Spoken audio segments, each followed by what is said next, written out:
Good day po sa mga visitors namin dito sa Teps TV at welcome pong muli sa aking channel. At kung kayo po ay bagong visitors, ito pong aking channel ay tungkol po sa mga video about online lending apps, home credit, GCash. So kung may mga tanong po kayo related sa utang, loans, mga ganyan, ay mag-comment lang po kayo sa video na ito at baka sa susunod na video ay ma-feature natin yung inyong tanong. So may schedule po itong aking pag-upload tuwing Wednesday and Saturday po ng 8 AM. So mabuti po kung makakapag-comment na kayo at baka sa susunod magawa na natin ang video na sagot sa inyong mga tanong. So, ngayon, meron tayong sasagutin na dalawang question about sa home credit. At para hindi na rin magtagal, ay sagutin na natin. Okay? So, first ay yung tanong ni Lerma Hakim. Sir, pag di po ba nakapag-married ngayong buwan, may interest po ba next month na ako nagbayad? So, ang sagot dyan ay yes. Kasi, at may interest na yon at may penalty ka pa. So, halimbawa, ang utang mo, babayaran mo ay, utang mo ay 10,000, may porsyento doon na delayed payment, so i-add yun. Tapos yung interest pa na hindi, isang buwan halimbawa na hindi ka nakapagbayad, i-compute doon. Tapos idadagdag ulit sa next month na bayad. Maigi na mas maigi bayaran mo. So usually, halimbawa na-delay ka ng mga ilang araw, pwede kang makiusap. Sabihin mo na parang sweldo mo sa ganitong araw pa, 'di ba? So at least hindi na magpapatong-patong. Pero dun sa tanong mo, pag hindi ka nakapagbayad, may interest po at may penalty na isasama dun sa buong kabuuang utang mo. Ngayon, so I hope nasagot na yung question na yan. Next na question ay tungkol naman kay user SF6S yung dulo. Paano naman po yun about sa pera? Nakautang po kami ng 46,000, nabayaran na po yung 53,000. Tapos, sinisingil pa kami ng 57,000 kasi kabuuan ko noon ay 100,000 pesos. Tapos hindi ko na nabayan class panay call sila. Minsan nagte-text nakakasuhan daw po, akyat daw po sa korte. So, yun talaga yung totoo din. Actually, na-experience ko yan na may video pa nga akong ginawa dyan na about sa cash loan. Kasi nakakuha din ako ng cash loan. So, sa computation ko, sa akin, nag times 2 or 100% yung naging utang ko. So, halimbawa, nag-utang ako ng 35, nasa 70 plus something or 72 yata yun yung pagkakaalala ko. Tapos, yung mga ibang nabalitaan ko na kung mas mahaba yung buwan or taon ng pagbabayad mo, mas mataas. Siguro mga 1.5 or kung halimbawa 10,000, magiging 30,000, mga 200,000%. Mabayaran mo sa 3 taon. So, yun po yung sinasabi ko doon sa mga video ko at na ingat din sa paglulong sa cash loan kasi mamaya pirma na lang tayo ng pirma na hindi natin naiintindihan na yung yung babayaran mo halos doble o lagpas pa ng doble nung inutang mo. Ngayon, nakabayad siya ng 53,000. Utang niya po 46, so lumagpas na dun sa sa inutang niya. So, ang binabayaran talaga na niya dito ay yung yung tubo ng home credit. So, parang nakabawi na ng home credit. Pero dahil nga doon sa kontrata na may utang ka pa rin na 57,000, kaya mo talagang bayaran yun. Diba? Makiusap ka na lang kung kapos kayo o hindi pa mabayaran. At isa sa mga nakakainis, kaya sinasabi ko na wag ka muna, mag-isip-isip ka muna kung itutuloy mo yung home credit cash loan. Actually, doon sa mga YouTube channel ko, makikita mo yung mga comment ng mga nakautan na ng cash loan. At sinasabi ko sa iyo na mayroon nahihirapan talaga at nabibiglaan na ganun pala yung tubo. Halos tapos 2,000. Imagine, 57,000, 46,000, tapos 110. Lagpas, diba? Lagpas ng,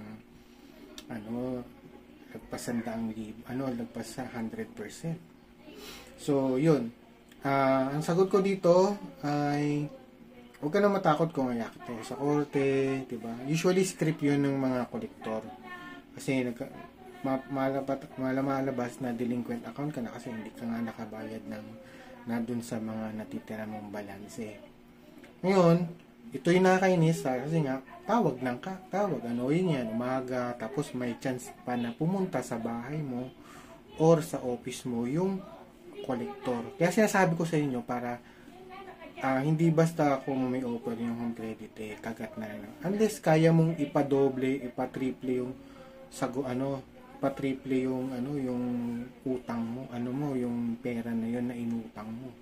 'Di ba? At least tumubo ka pa rin. O halimbawa, kaya mo pang idadagdag mo sa business tapos kikita ng mas malaki. So, yan yung mga parang pwede. Pero halimbawa, parang gagastusin mo sa na wala namang balik. O, diba? So, yan. Kaya nakakapagsisi ka ang tutusin. Kung lang, hindi naman sana ako nag-cash loan. Pero, at least, may natutunan din naman ako doon. Yun. Pero tinigil ko na, hindi na ako. Kaya minsan tumatawag yung home credit kung meron siyang offer na 80,000 na pwedeng utangin, 100,000. Naku, ilan yun? Lalabas yung 100,000, nasa baka 200 plus na yun. Kung ibabalik ko sa ilang taon, di ba? Yun na, di ba? So, tiis-tiis na lang. Yun. So, yun ang gawin mo, makipag-usap ka, makipag-areglo ka, pero chances talaga sisingilin nila yung natitira. Tapos, habang hindi ka nakakabayad ng ilang buwan, madadagdagan pa yung sinisingil mo na 57,000 kasi yung tubo, tinutubuan pa. Okay? Yan yung reality na pag na-delay ka, una-una, may mga annoying calls na tawag mo punta, tapos yung utang mo nagkapatong-patong. So, yan. Hindi biro yung pangungutang talaga. Kaya, obligasyon yan, responsibility yan. At, syempre, tansyahan din ng iyong mga capacity. So, ina-expect mo rin, paano yung pag nawala ako ng trabaho, ano yung discount mo? So, yun. Minsan nga, may kwento ko lang. Kaya minsan, gusto mangungutang ka ng kotse, or cash lang sa bangko, kaya dito sa mga home credit. Minsan, niisip mo kung babayaran mo ng 3 taon, 5 taon sa kotse or sa or sa condo, di ba? Isip mo paano yun? Baka sa gitna ng pagbabayad mo ng kotse, ng home credit, cash loan, mawalan ka ng trabaho. So, minsan, yun yung nagpapaisip sa'yo na wag ko na lang ituloy itong cash loan or kaya mangutang ng car loan or home loan, mga ganyan.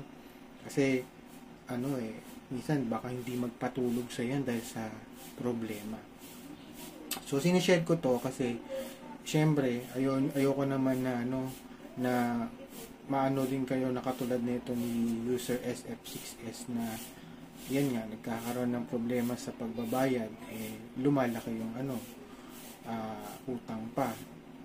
Mas maganda yung walang utang. Sa totoo sin, napakasarap yung wala kang utang, pero may chance ka kasi na pag nag-ipon ka, hindi ka na negative, diba? Kesa yan, diba yan? Next na naman, kakahinga mo lang, kakabayad mo lang, kunting mayroon na namang babayaran, mayroon na naman, bilis ng araw, diba? So yun yung gusto kong sabihin, medyo humaba na, pero yan po yung reality. So, pagdating sa cash loan, ng home credit, at kahit sa iba, pag-isipan nyo ng ilang beses, 10, 100 beses kung itutuloy nyo ba. So, maigi, meron ka rin parang kasama, asawa mo, nasasalo kung halimbawa nagkaroon ng problema. Dahil yung financial na problema, lalo sa utang, nadadama yung pamilya minsan. Tapos yung buhay mo, concentration mo, imbis na at peace ka. Siyempre, diba, ako din, naranasan ko din naman ng magkaroon ng mangutang, syempre worries mo yan, di ba? Pag lalo na, nag-text na, ito na yung due date. So, yun lang po. Di ba? So, meron tayong nasagot na isa. Yung isa, kung may interest ba sa pagbabayad next month, pag na-delay sa sa kanyang utang, mapa-gadget loan or cash loan dito sa home credit. Tapos yung isa naman yung cash loan, pag-isipang mabuti, at huwag naman matakot to sa court na iakit to sa korte. Okay? So, yan po tandaan nyo, hindi basta-basta ng utang nandyan na, grab na lang ng grab.